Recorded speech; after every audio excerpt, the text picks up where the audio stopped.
अस्सलाम वालेकुम everyone, my name is Mutiba Zahid and I am your English teacher. बच्चों, आज की क्लास में हमने उसी चैप्टर ब्लू चैप्टर के अंदर ही एक और पोइट्री थी जो कि आप लोगों के पास ओरल कम्युनिकेशन के टास्क में थी। लेकिन मैंने आप लोगों को पता है कि ओरल कम्युनिकेशन के टास्क हम क्लास में नहीं कर रहे, लेकिन क्योंकि ये एक पोइट्री थी तो मैंने इसको इसकी क्लास के अंदर इसलिए ऐड किया क्योंकि इसमें से भी एग्जाम में आपके पास कोई पैसेज आ सकता है, कोई स्टेंजा आ सकता है कि आपने उसकी पैराफ्रेजिंग करनी है, या उसके पास आपके जो क्वेश्चन वाला जो पार्ट आता है वो इसमें से आ सकता है। तो इसलिए मैंने इसको खुद कवर करा रही हूँ यहाँ पे। अच्छा, तो to the cuckoo by William Wordsworth. William Wordsworth को आप बहुत अच्छे तरीके से जानते हैं, इससे पहले हम इसकी डैफोडिल्स भी पढ़ चुके हैं। तो आज हम जो पढ़ेंगे वो पढ़ेंगे टू द कुकू। अच्छा, अब स्टार्ट करते हैं पहले स्टेंजा से। अच्छा, अब इस पोइट्री के अंदर ना जो लैंग्वेज इस्तेमाल की गई है वो बड़ी आर्केइक लैंग्वेज, पुराने ज़माने की जो लैंग्वेज थी ना, इंग्लिश जो पुरानी इंग्लिश है वो इस्तेमाल की गई है। तो कुछ ऐसे वर्ड्स आएंगे, लेकिन मैं आपको मीनिंग्स उनके बताती जाऊँगी साथ साथ, ताकि आप लोगों को समझ में आ सके कि इसका क्या मतलब है। ओके, अच्छा, तो स्टार्ट करते हैं stanza number 1। O blithe newcomer, I have heard, I hear thee and rejoice. O cuckoo, shall I call thee bird or but a wandering voice? अब देखिए इस स्टेंजा के अंदर जो पहला वर्ड यूज हो रहा है ना, ब्लाइथ। ब्लाइथ का क्या मतलब है? ब्लाइथ का मतलब चीयरफुल एंड हैप्पी। ठीक है, blithe is cheerful and happy. नीचे मैंने मीनिंग्स भी लिखे हुए हैं और ये फाइल जो है वो आपके पास ड्राइव पे अपलोड होगी, आप वहाँ से भी मीनिंग्स देख सकते हैं। अभी कोशिश करें कि चीज़ों को समझ लें ताकि आप लोगों को समझ में आ जाए कि स्टेंजा के अंदर बात क्या की जा रही है। अच्छा, अब देखिए आपको यहाँ पे एक्सक्लेमेशन नजर आ रहा है ना, तो नजर आ रहा है कि किसी को मुखातिब करके बात की जा रही है, राइट? किसी को मुखातिब करके कुछ कहा जा रहा है। तो किसको मुखातिब किया जा रहा है? कुकू, बर्ड को मुखातिब किया जा रहा है। वो क्या कह रहे हैं? ओ ब्लाइथ न्यू कमर। अब न्यू कमर किसको कहते हैं? जो नया आया है, मेहमान है या न्यू कमर है, नया अभी आया है यहाँ पे। आई हैव हर्ड, कि मैंने सुना हुआ है। क्या सुना हुआ है? आई हेयर दी एंड रीजॉइस। अब दी का क्या मतलब है? दी कहते हैं यू को। ठीक है, पुरानी इंग्लिश के अंदर दी इज यू, यहाँ पे मैंने आपके पास लिखा भी होगा, ये देखें यू। ठीक है, अच्छा, फिर क्या है? I hear the and रीजॉइस। रीजॉइस क्या होता है? हैप्पीनेस, अच्छा फील करना। ठीक है, cheerful, to feel very happy. ठीक है, फिर क्या है? ओ कुकू, फिर अगेन उसको मुखातिब कर रहा है। ठीक है, अब वो जो आगे से जवाब नहीं दे सकता। आपको याद होगा कि जब मैंने आपको फिगर्स ऑफ स्पीच पढ़ाई थी तो मैंने उसमें आपको बताया था कि जब भी कोई चीज़ हो, कोई इंसान हो, कोई भी ऐसी चीज़ है जिसको जो आगे से जवाब नहीं दे सकता और आप उसको मुखातिब करके कुछ कहते हैं, तो हम उसको क्या कहते हैं? हम उसको कहते हैं एपोस्ट्रोफी, राइट? तो मैंने यहाँ पे भी उसका नीचे लिखा हुआ है, वो आपको बाद में मैं आपको दिखा दूंगी। ठीक है, अच्छा, ओ कुकू शैल आई कॉल दी बर्ड। अब वो से पूछ रहा है क्या मैं तुम्हें बर्ड बुलाऊं, क्या तुम्हें मैं बर्ड पुकारूं? और बट अ वॉन्डरिंग वॉइस, या फिर मैं तुम्हें कहूँ कि तुम एक वॉन्डरिंग वॉइस हो, जो भटकने वाली आवाज़ है, इधर उधर घूम रही है, वो आवाज़ है। क्या मैं तुम्हें सिर्फ एक ऐसी आवाज़ कहूँ या फिर मैं तुम्हें बर्ड कह के बुलाऊँ? ठीक है, तो O blithe new comer I have heard. अब वो कह रहा है, अब मुखातिब शुरू से ही मुखातिब करके कह रहा है। ठीक है, O blithe new comer I have, कि मैंने तुम्हारी आवाज़ पहले सुनी हुई है। ठीक है, और ये मैंने तुम्हें और जो तुम्हारी जो अच्छी सी आवाज़ है और ये जो मुझे खुशी प्रोवाइड करी है, ये आवाज़ मैंने पहले सुनी हुई है। तो क्या मैं तुम्हें बर्ड कह के बुलाऊं या फिर मैं तुम्हें कहूँ कि तुम एक वैसे वॉन्डरिंग वॉइस हो जो मुझे एक वैसे ही समझ में आ रही है, सुनाई दे रही है। तो इस तरीके से वो पूरे के पूरे स्टेंजा के अंदर किससे मुखातिब है? बर्ड से मुखातिब है, कुकू से बात कर रहा है। O cheerful new visitor of spring, I have heard your familiar call again and it fills me with happiness. O cuckoo, should I think of you simply as a bird or should I think of you as a wandering voice? Because I can hear you but cannot easily find you. अब वो क्या कर रहा है? वो bird से question कर रहा है। वो ये सारे क्वेश्चंस क्यों कर रहा है ये हमें यहाँ पे क्लियर हो गया, क्योंकि वो उसकी आवाज़ सुन सकता है, वो उसको देख नहीं सकता। ठीक है, आई होप यहाँ तक क्लियर हो गया होगा। अच्छा, अब इसके अंदर जो हमारे पास फिगर्स ऑफ स्पीच यूज़ हुई हैं, हम उनको एक दफ़ा फिर से देख लेते हैं ताकि आप लोगों के लिए आसानी रहे। सबसे पहले तो आपने देखा है कि हमारे पास हैव हर्ड, यहाँ पे एलिट्रेशन आ रही है। एलिट्रेशन क्या होती है? कि जब एक कॉन्सोनेंट या वोवेल, कोई भी साउंड बार बार रिपीट हो रहा है शुरू में, वर्ड्स के शुरू में ह साउंड से रिपीट हो रहा है, तो वो क्या है? वो आपके पास एलिट्रेशन है। I have heard, I hear, ठीक है, ह साउंड जो है वो बार बार हमें नजर आ रहा है। ठीक है, फिर रेपिटेशन आती है दी की यहाँ पे रेपिटेशन आ रही है। उसके बाद रिथोरिकल क्वेश्चन आ रहा है यहाँ पे हमारे पास, राइट? इसके अलावा हमारे पास यहाँ पे ओ कुकू और यहाँ पे जो कि किसी को मुखातिब कर रहा है, यहाँ पे एपोस्ट्रोफी भी आ रही है। ठीक है, एपोस्ट्रोफी, एलिट्रेशन और इसके अलावा रेपिटेशन, ये तीन चीज़ें हमने देखी। रिथोरिकल क्वेश्चन भी हमारे पास यहाँ पर आ रहा है। ठीक है, तो ये सारी चीज़ें इसके अंदर हमने देख ली। पर्सोनिफिकेशन भी है। अच्छा, क्यों? क्योंकि हम उसको एज अ गेस्ट कह रहे हैं कुकू को, ठीक है, न्यू कमर कह के बुला रहे हैं, तो वो क्या है? वो बेसिकली पर्सोनिफिकेशन है। ओके, नेक्स्ट हमारे पास लाइंस आ जाती हैं, while I am lying on the grass, thy twofold shout I hear, from hill to hill it seems to pass, at once far off and near। अब देखिए, अब इसके अंदर कौन कौन से वर्ड्स यूज हुए हैं? while I am lying on the, जब मैं घास पे लेटा हुआ हूँ, ठीक है, अपने इसकी बात कर रहे हैं, ठीक है। फिर क्या है? दाई, दाई होता है योर, ठीक है, ये भी आर्काइक लैंग्वेज है। टू फोल्ड, टू फोल्ड दो पार्ट्स हैं, ठीक है। Twofold shout I hear, shout कहते हैं ऊंची आवाज को, ठीक है, शाउटिंग जिसे होती है, तेज बोलना, चीखना, ठीक है। तो कह रहे हैं कि मैंने दो तरह की जो है ना वो शाउट सुनी है, आवाज सुनी है, ठीक है।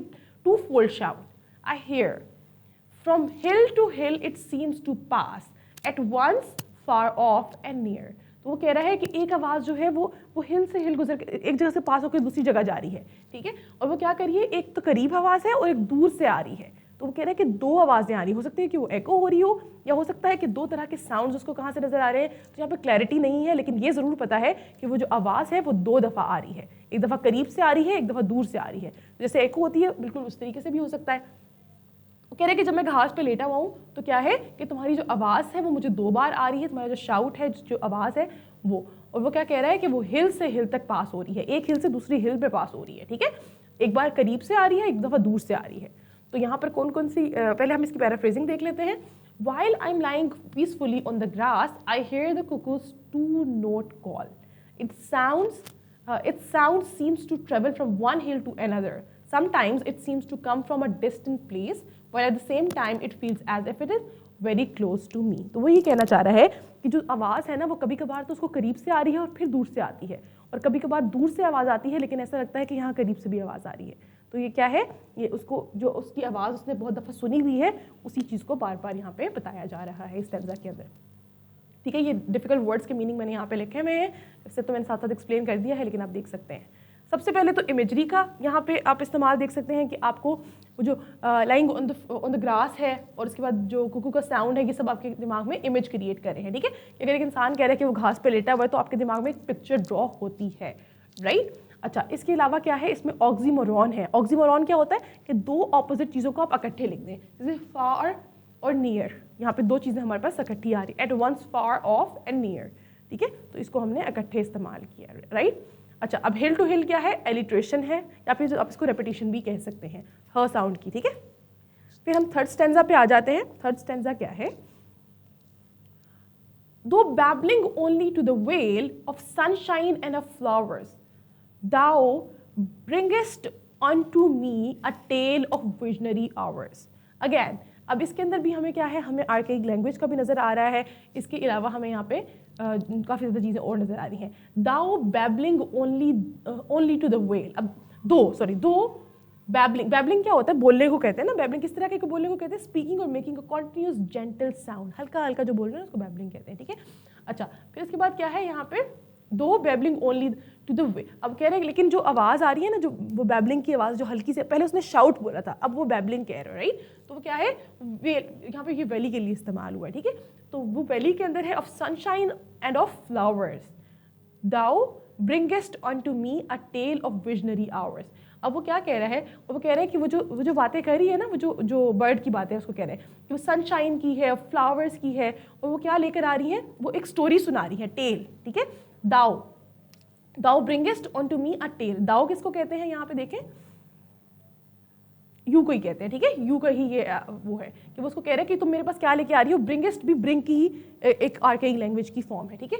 यू ब्रिंग, तुम मेरे पास क्या लेकर आ रही हो? तुम मेरे पास टेल लेकर आ रही हो, स्टोरी लेकर आ रही हो ऑफ विजनरी आवर्स, ठीक है। विजनरी आवर्स क्या होते हैं कि वो कोई ड्रीम मूवमेंट कह सकते हैं, या कोई भी इस तरीके की बात कही जा सकती है। तो अब वो पूरे के पूरे स्टैंजा के अंदर क्या बात कह रहा है? Although your gentle and simple call seems to be meant only for the beautiful valley filled with sunshine and flowers. अब देखिए, जो दो पहली लाइन में थी ना, वो क्या कह रहे हैं कि दो babbling only to the wail of sunshine, कि तुम जो बातें कर रही हो, जो तुम्हारी आवाज़ है, वो सिर्फ किसके लिए है? वो वैली के लिए है जहाँ पे फूल है और जहाँ पे सनशाइन है। लेकिन साथ में क्या है, वो क्या करी है, thou bringest unto me a tale, लेकिन वो तुम मेरे लिए क्या लेकर आ रही हो, तुम मेरे लिए वो एक कहानी की फॉर्म में लेकर आ रही हो, और वो कहानी क्या है, वो बिल्कुल एक ड्रीमी आवर की तरह है, एक ड्रीमी मूवमेंट की तरह है, ठीक है।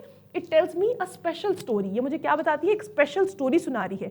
Thou bringest unto me a tale, ये मेरी तरफ क्या लेकर आ रही है, तुम मुझे एक स्टोरी सुना रही हो। Your song brings back memories of wonderful and dreamy moments from my childhood. अब उसको बता रहा है कि तुम्हारी जो यहाँ पे विजनरी आवर्स है ना, इसको हम बचपन का भी कोई टाइम कह सकते हैं कि जिसको आप रिकॉल कर रहे हैं और आप अच्छा फील कर रहे हैं। बिल्कुल उसी तरीके से यहाँ पे इसकी पैराफ्रेजिंग में भी यही लिखा गया है, ठीक है। अच्छा, अगर हम इसमें देख लें कि हमारे पास फिगर्स ऑफ स्पीच कौन कौन सी यूज़ हुई हैं, पर्सोनिफिकेशन, बैबलिंग जो थी वो पर्सोनिफिकेशन थी।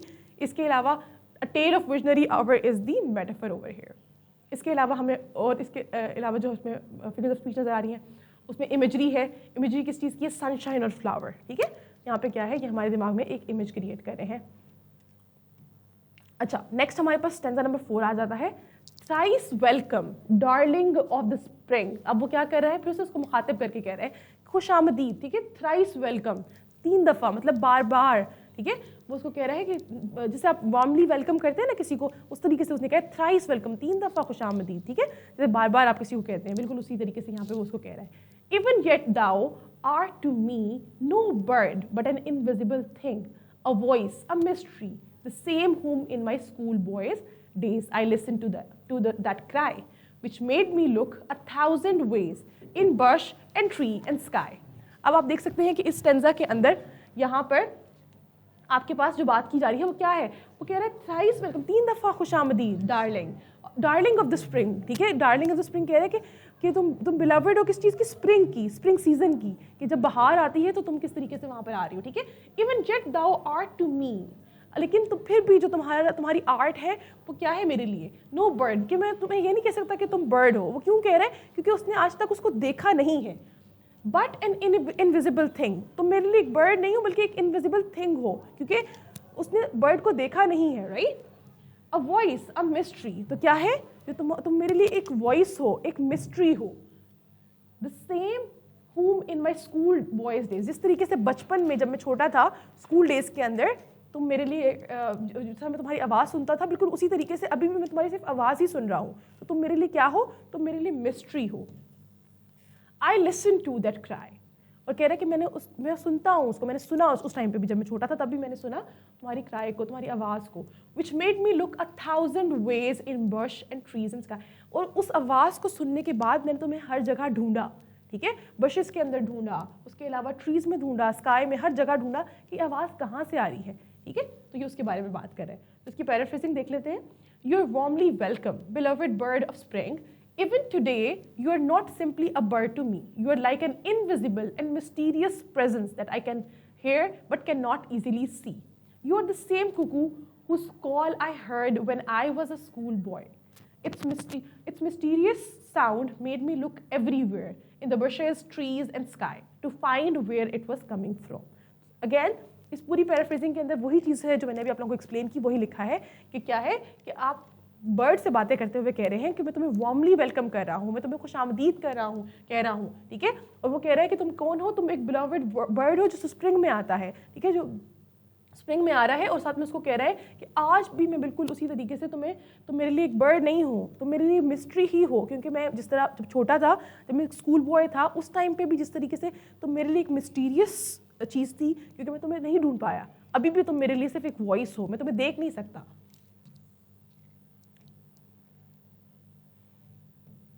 अच्छा, यहाँ पे क्या क्या यूज़ हुआ है, यहाँ पे देखें। अच्छा, एपिग्राफ है, एक्सक्लेमेशन है, थ्राइस वेलकम यूज़ हुआ है, metaphor no bird but an invisible thing. आप बर्ड को डायरेक्टली इनविजिबल थिंग कह रहे हैं, तो दैट इज़ अ मेटाफर, ठीक है। अच्छा, फिर उसके बाद लुक 1,000 वेज, दैट इज़ हाइपरबले। हाइपरबले क्या होता है कि जब किसी चीज़ को एग्जैजरेट किया जाता है, तो यहाँ पे हम क्या कर रहे हैं, लुक 1,000 वेज, 1000 दफ़ा उसने देखा नहीं होगा, लेकिन वो अपनी बात पे बहुत ज़्यादा एम्फेसाइज करने के लिए क्या कह रहा है उसको कि मैंने 1000 दफ़ा देखा होगा, ठीक है, 1000 जगहों पे देखा होगा। फिर क्या है, बुशेस एंड ट्रीज।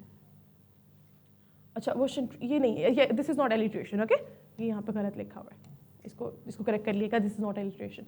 अच्छा, फिर यहाँ पे क्या आते हैं, to seek thee did I often rove through woods and on the green and thou wert still a hope, a love still longed for never scene.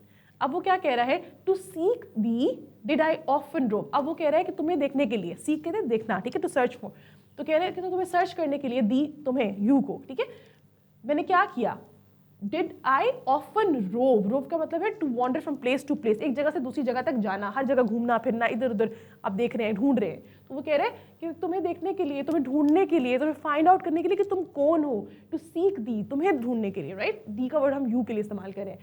मैंने क्या किया, मैं हर जगह ढूंढा, मैंने हर जगह देखा, through woods and on the green, कि मैंने जंगलों में देखा, घास पे देखा, and thou wert still a hope, ठीक है, लेकिन तुम फिर भी क्या थी, तुम एक मेरे लिए होप थी, अ लव, मेरे लिए मोहब्बत थी, प्यार थी, still longed for, never scene, मैंने बहुत इंतजार किया लेकिन तुम क्या है, तुम्हें कभी नहीं देखा, ठीक है। तो अब यहाँ पे देखें जो वर्ड यूज हुए, मैंने वर्ड जैसे वर्ड है यहाँ पे, ये वर्ड का पास्ट में जब मैंने आपको जैसे बताया ना कि आर्केइक लैंग्वेज का इस्तेमाल किया गया है, जिस तरह दाओ का वर्ड यू के लिए इस्तेमाल किया जा रहा है, उस तरह वर्ड वर है, ठीक है। यहाँ पे आई होप ये जो स्टेंजा है ये समझ में आ गया होगा। इस स्टेंजा के अंदर पोएट कह रहा है कि when I was a child I often wandered through the woods and green fields in the hope of finding the cuckoo. वो कह रहे हैं कि जब मैं छोटा था तो मैं क्या करता था, मैं इधर उधर घूमता था, ढूंढता था जंगलों के अंदर, घास के अंदर, फील्ड्स के अंदर, कि मुझे क्या मिले, मुझे वो कुकू जो बर्ड है वो मिल जाए। I loved the bird and always wish to see it, मुझे वो बर्ड बहुत पसंद था, बहुत प्यारा था, लेकिन और मैं क्या करता था, मैंने हमेशा ख्वाहिश की कि मैं उसको देखूं, but I could never find it, लेकिन मुझे वो कभी नहीं मिला। It remained something I hoped for and long to see. अब ये क्या था, वो एक ऐसी चीज़ बन गई जिसने मुझे उम्मीद दिलाई रखी कि मैं उसको कभी ना कभी देख लूँगा, but I always stayed hidden from me, but it always stayed hidden from me. लेकिन वो क्या था, जो बर्ड था वो हमेशा मुझसे हिडन ही रहा, मैंने उसको कभी नहीं देखा, ठीक है। अब इसमें मेटाफर है, thou wert still a hope, a love, आप उसकी जो ख्वाहिश है उसको देखने की, उसको आप क्या कह रहे हैं, या फिर उस बर्ड को क्या कह रहे हैं, उसको लव कह रहे हैं, ठीक है, डायरेक्टली एसोसिएट कर दिया। फिर क्या है, antithesis, long for never scene, ठीक है, क्या आप विश कर रहे हैं लेकिन आपको वो चीज़ नहीं मिल रही, दैट इज एंटीथीसिस। अच्छा, and I can listen to thee yet can lie upon the plain and listen till I do beget the golden time again. अब वो कह रहा है कि मैं अभी भी सुन सकता हूँ, I can listen to thee, मैं तुम्हें अभी भी सुन सकता हूँ, येट अभी तक भी सुन सकता हूँ, ठीक है, कि जब मैं लेटा हुआ हूँ तो मैं तुम्हें सुन रहा हूँ, लेकिन क्या है, द गोल्डन टाइम, लेकिन अभी भी क्या है, दैट इज, वो मुझे दोबारा याद करा रहा है, वो मुझे रिवाइंड करा रहा है वही गोल्डन टाइम जो पहले गुजरा था, ठीक है। अब इसके अंदर हमारे पास जो इसकी पैराफ्रेजिंग है वो क्या है, even now as an adult I can still listen to the cuckoo's call. अब मैं जब बड़ा हो गया हूँ तो अभी भी मैं क्या सुन सकता हूँ, मैं उस कुकू, उस बर्ड की आवाज़ सुन सकता हूँ। I can lie peacefully on the open ground and listen to its voice, कि मैं क्या करता हूँ, मैं पीसफुली जो है वो ग्राउंड पे लेट के आवाज़ को सुन सकता हूँ। It's beautiful sound brings back the happy memories of my childhood. तो क्या है, जो उसकी ब्यूटीफुल वॉइस है, उसका साउंड है, वो मेरी हैप्पी मेमोरीज जो है मेरे चाइल्डहुड से उसको वापस लेकर आती हैं, and makes me feel as happy, sorry as if I am living in that wonderful time once again. और वो मुझे ऐसे फील करा रही है कि जैसे मैं जिस तरीके से पहले मैंने एक टाइम गुजारा था, बिल्कुल वही दोबारा टाइम अब फिर से गुजारा हूँ जो मेरा हैप्पी मोमेंट्स थे, ठीक है। अच्छा, तो ये आपके वर्ड जो डिफिकल्ट वर्ड्स हैं उनके मीनिंग भी लिखे हुए हैं, yet, plain, beget, golden, time again, ठीक है, ये देखिएगा। अच्छा, इमेजरी क्या है, लाई अपॉन द प्लेन, जब आप प्लेटे में हैं वो एक इमेज क्रिएट कर रहा है आपके दिमाग में, इसलिए दैट इज इमेजरी। अच्छा, जो गोल्डन टाइम्स है वो चाइल्डहुड को यहाँ पे मेटाफर की तरह इस्तेमाल किया जा रहा है। फिर हमारे पास अगर हम नेक्स्ट स्टेंजा देखें तो वो क्या आ रहा है, O blessed bird the earth we pace again appears to be an unsubstantial fairy place that is fit home for thee. अब वो कह रहा है, वो फिर से मुखातिब कर रहा है, ओ ब्लेस्ड बर्ड, ब साउंड यहाँ पे एलिट्रेशन आ रही है, right. O blessed bird the earth we pace, ये जो जमीन है जिस पे हम वॉक करते हैं, जिस पे चलते हैं, वी पेस, ठीक है। अगेन अपीयर्स टू बी, क्या है कि दोबारा से क्या अपीयर हो रही है, एन अनसब्सटेंशियल फेरी प्लेस, एक ऐसी चीज जिसको आप चेंज नहीं कर सकते, ट्रांसफॉर्म नहीं कर सकते, और वो क्या है, फेरी प्लेस उसको कह रहा है, ठीक है, एज अ मेटाफर इस्तेमाल कर रहा है फेरी प्लेस, ठीक है। किसको कह रहा है, जमीन को कह रहा है, ठीक है, एक वंडरफुल, एक ड्रीमी प्लेस है, उसके बारे में बात कर रहा है, ठीक है। ऑर्डिनरी जगह, लेकिन उसको क्या कह रहा है वो कि वो क्या है, वो उसके लिए एक वंडरफुल ड्रीमी प्लेस बन गई है, फेरी प्लेस बन गई है, ठीक है। अच्छा, that is fit home for दी, और ये तुम्हारे लिए एक परफेक्ट जगह है रहने के लिए, ठीक है। वो उसको कन्विंस करे कि तुम्हारे लिए जो जगह है ये परफेक्ट जगह है, ठीक है। अब आप यहाँ पे देखें, आपके पास वर्ड्स लिखे हुए हैं, डिफिकल्ट वर्ड्स के मीनिंग लिखे हुए हैं, ठीक है। अगर आपको इसमें से कोई मीनिंग ना आ रहा हो तो। वैसे तो मैंने बता दिए सारे वर्ड्स, लेकिन फिर भी। अच्छा, अब क्या है, O blessed cuckoo when I hear your beautiful call. अब वो फिर से उसको मुखातिब करके कह रहा है कि जब भी मैं तुम्हारी प्यारी आवाज़ सुनता हूँ, the world around me once again seems magical and unreal. ठीक है, अनसब्सटेंशियल फेरी प्लेस, कि एक अनरियल, एक मैजिकल प्लेस बन जाती है। ठीक है, कोई एक ऐसा आम दुनिया नहीं है, अनसब्सटेंशियल वर्ल्ड है। ठीक है, बहुत ही डिफरेंट है वो, बहुत ही क्या है वो, जैसे ऑर्डिनरी वर्ल्ड है वैसा नहीं है वो। क्या हो गया है वो, एक बहुत ही फेरी प्लेस बन गई है, वो बहुत ही एक मैजिकल जगह बन गई है, ट्रांसफॉर्म हो गई है। ठीक है, the ordinary earth seems transformed into a wonderful dreamy like place. ठीक है, the poet feels that such a magical place is the perfect home for the mysterious cuckoo. और वो उसको कह रहा है कि ये जो इतनी परफेक्ट जगह है, जो कि एक बहुत ही मैजिकल वर्ल्ड है, वो तुम्हारे लिए क्या है, वो तुम्हारे लिए एक परफेक्ट जगह है रहने के लिए। वो उसको कन्विंस कर रहा है। ठीक है, अच्छा, फिर इसके अंदर आप देख सकते हैं जो हमारे पास फिगर्स ऑफ स्पीच का इस्तेमाल किया है। फिर अब अपॉस्ट्रफी है, क्योंकि वो मुखातिब कर रहा है उसको और वो जवाब नहीं दे सकता। फिर एन अनसब्सटेंशियल फेरी प्लेस, ये मेटाफर की तरह इस्तेमाल किया जा रहा है। और फिर इमेजरी क्या है, creates a magical dream like world. जो ड्रीमी वर्ल्ड है वो आपके पास क्या है, वो एक इमेजरी है यहाँ पे। So that's all. आपने जो आज की पोइट्री है उसके अंदर हमने बहुत सारी चीज़ों को डिटेल में डिस्कस किया। ठीक है, टू द कुकू जो हमारी पोइट्री थी, हमने उसके एक एक स्टेंजा को, उसकी पैराफ्रेजिंग को, डिफिकल्ट वर्ड्स को, और साथ साथ जो उसके अंदर फिगर्स ऑफ स्पीच इस्तेमाल हुई थी, उन सबको हमने डिटेल में डिस्कस किया है। ठीक है, that's all for today. I will see you tomorrow in the next class. अल्लाह हाफिज़।